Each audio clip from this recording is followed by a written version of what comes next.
ಸುರೇಂದ್ರ ಶೆಟ್ಟಿ ಅಂತ. ಸರ್ ಸುಮಾರು ಆದ್ರೆ ನಿಮಗೆ ಹೇಗೆ ಗೊತ್ತಾಯ್ತು, ಏನೇನಾಗ್ತದೆ?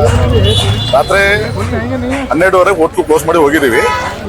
ರಾತ್ರಿ 1 ಗಂಟೆ ಆದಂತ ಘಟನೆ ಇದು. ನಮ್ಮ ಬೇರೆ ಕಡೆಯಿಂದ 1 ಗಂಟೆ 5 ನಿಮಿಷ ಕಾಲ್ ಬಂದಿರ್ತದೆ. ಬಂದಿರುವಾಗ ಇಲ್ಲಿ ಶಾರ್ಟ್ ಸರ್ಕ್ಯೂಟ್ ಆಗಿರ್ತಾರೆ. ಹೊರಗಡೆಯಿಂದ ಎಲ್ಲಿಂದ ಆಗಿದೆ ಅಂತ ಇನ್ನೂ ಕನ್ಫರ್ಮ್ ಇಲ್ಲ. ಅದ ನಂತರ ಫೈರ್ ಇಂದ ಬಂದಿರ್ತದೆ. ಎಲ್ಲ ಸಾಲ್ವ್ ಮಾಡಿದ್ವಿ ಬೆಳಿಗ್ಗೆಗೆ. ಹುಡುಗರು ಇದ್ದಿದ್ದು, ಹುಡುಗರು ಏನು ತೊಂದರೆ ಆಗಿಲ್ಲ. ಸೊ ಹೋಟ್ಲು ತುಂಬ ಲಾಸ್ ಆಗಿದೆ.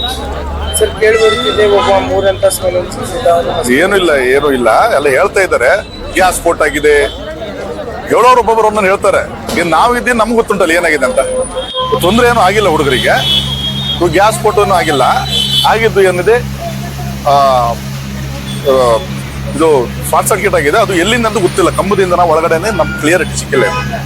ಈಗ ಸರ್ ಇದು ಇಷ್ಟು ಫೇಮಸ್ ನಿಮ್ಮ ರೆಸ್ಟೋರೆಂಟ್ ಬಹಳಷ್ಟು ಮಂದಿ ಬರ್ತಿದ್ರು, ಅವ್ರಿಗೂ ಬಹಳ ಬೇಜಾರಾಗಿ ಅವ್ರಿಗೆ ನೀವು ನಿಮ್ಮ ಮತ್ತಿಂದ ಏನು ಹೇಳ್ಬೋದು? ಏನಿಲ್ಲ, ಈಗ ನೋಡ್ಬೇಕು. ನೀನು ಆದಷ್ಟು ಬೇಗ ಅದನ್ನ ಅವರಿಗೆ ಸೌಲಭ್ಯ ಮಾಡಿ ಕೊಡಬೇಕು. ಫ್ರೀ ಆಗಿ ಓಪನ್ ಮಾಡಲಿಕ್ಕೆ ನಾವು ಪ್ರಯತ್ನ ಪಡ್ತೀವಿ. ಈಗ ಆಕಸ್ಮಿಕ ಆಗಿದೆ, ಯಾರದೇ ತೊಂದರೆಯಿಂದ ಆಗಿಲ್ಲ, ಯಾರ ಮಿಸ್ಟೇಕ್ ಇಂದ ಆಗಿಲ್ಲ. ಆಕಸ್ಮಿಕ ಆಗಿದೆ ಅಂತ ಕತೆ ಇದು. ಏನು ಮಾಡ್ಲಿಕ್ಕೆ ಆಗಲ್ಲ ಇದು.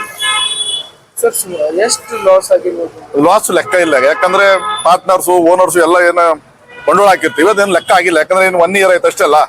ನಡೀತಾ ಇದೆ, ಕೆಲಸ ನಡೀತಾ ಇದೆ, ಖರ್ಚು ಮಾಡ್ತಾ ಇದೀವಿ. ಅದು ಕ್ಲಿಯರಿಟಿ ಇಲ್ಲ ಇನ್ನು. ಸರ್ ನಿಮ್ ಲಾಸ್ಟ್ ಮೆಸೇಜ್ ಅಂದ್ರೆ ಪಬ್ಲಿಕ್ ಇರ್ಲಿ ಅಥವಾ ಯಾರೇ ಬಂದು ವಿಸಿಟ್ ಮಾಡೋರು ಇರ್ಲಿ, ಫ್ಯೂಚರ್ ವಿಸಿಟರ್ಸ್ ಇರ್ಲಿ, ಫ್ಯೂಚರ್ ಕಸ್ಟಮರ್ಸ್ ಇರ್ಲಿ, ಅವ್ರ ಸಲುವಾಗಿ ಏನ್ ಹೇಳ್ಬೇಕು? ಅವ್ರ ಸಲುವಾಗಿ ಏನಿಲ್ಲ, ಆದಷ್ಟು ಬೇಗ ಅದೇ ಒಂದು ಪ್ರಾಜೆಕ್ಟ್ ಮಾಡ್ಲಿಕ್ಕೆ ನಾವು ಇಷ್ಟಪಡ್ತೀವಿ. ತಾವೆಲ್ಲರೂ ಬರಬೇಕು ಖುಷಿಯಿಂದ ಅಷ್ಟೇ. ಇಷ್ಟು ತನಕ ಸಪೋರ್ಟ್ ಮಾಡಿದ್ರೆ ಇನ್ನು ಮುಂದೆ ಸಪೋರ್ಟ್ ಮಾಡಬೇಕು.